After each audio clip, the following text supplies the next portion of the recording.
வணக்கம். என் பேர் ராஜா சந்திரசேகர். நான் விழுப்புரம் மாவட்டம் பில்லூர் என்ற கிராமம். நான் கிட்டத்தட்ட 1987 கிளை மன்றத்தை திறந்தார். மறைந்த மரியாதைக்குரிய மாநில பொதுச் செயலாளர் மன்றத்தில் இருந்த அண்ணன் ராம் வசந்தனும் நிர்வாகத் தலைவராக இருந்த பூக்கொடை நடராஜன் அவர்களும் நேரிலே வந்து என் மன்றத்தை திறந்து வச்சாங்க.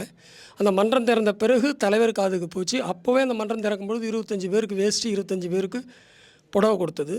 அது தலைவர் தான் கொடுத்து அமிச்சார். அதை பிறகு நான் சென்னையில் வந்து தலைவரை பார்க்க வரும்பொழுது தலைவர் வந்து பாட்டுக்கொரு தலைவன் ஷூட்டிங்கில் இருந்தார். நான் கொடுத்து அமிச்ச வேட்டி புடவையெல்லாம் வந்து தான் தலைவர் அப்போவே கேட்டார்.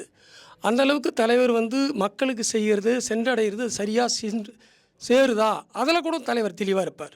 என்ன கேட்டார், அப்போவே நான் சிறு வயது 87 பார்த்துங்க.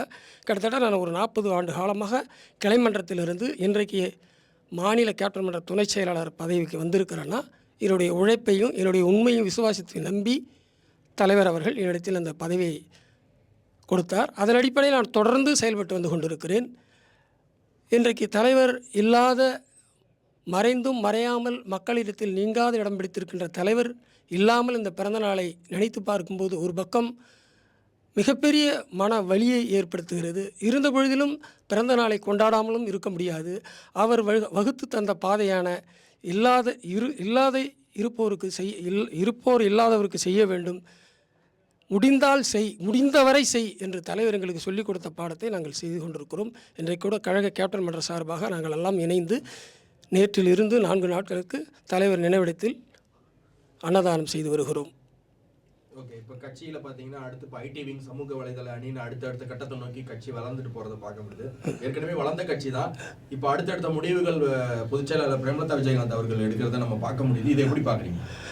ஒன்றும் இல்லை, இப்போ இருக்கிற அரசியல் சூழ்நிலையிலையும் இப்போ இருக்கிற காலத்துக்கு ஏற்றவாறு இப்போ பார்த்திங்கன்னா சமூக ஊடகங்கள் தான் மக்களிடத்தில் சீக்கிரமாக போய் கொண்டு சேர்க்குது.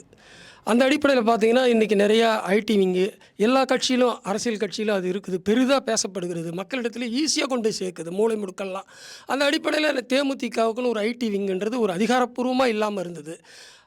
நீங்கள் சொல்கிற மாதிரி அன்றைக்கி காலகட்டத்தில் இப்போ டெலிஃபோனு இருந்தது, அதன் பிறகு செல்ஃபோன் வந்தது. இதெல்லாம் ஒரு செய்தி சென்றடையணும்னா ஐடி விங்குன்றது மூலிமா மக்களிடத்துலையும் தொண்டர்களிடத்துலையும் நிர்வாகிடத்துலையும் சீக்கிரமாக கொண்டு போய் சேர்க்கணுன்றதுக்காக அதனுடைய அதனை கருத்தில் கொண்டு அந்நியார்கள் இந்த விங்கை, அதாவது ஐடி விங் அமைச்சிருக்கிறாங்க. அது வரவேற்கத்தக்க ஒன்று. தொண்டர்களுக்கும் நிர்வாகிகளுக்கும் கட்சி வளர்ச்சிக்கும் ரொம்ப பயனுள்ளதாக இருக்கும் என்பது எங்களுடைய கருத்து.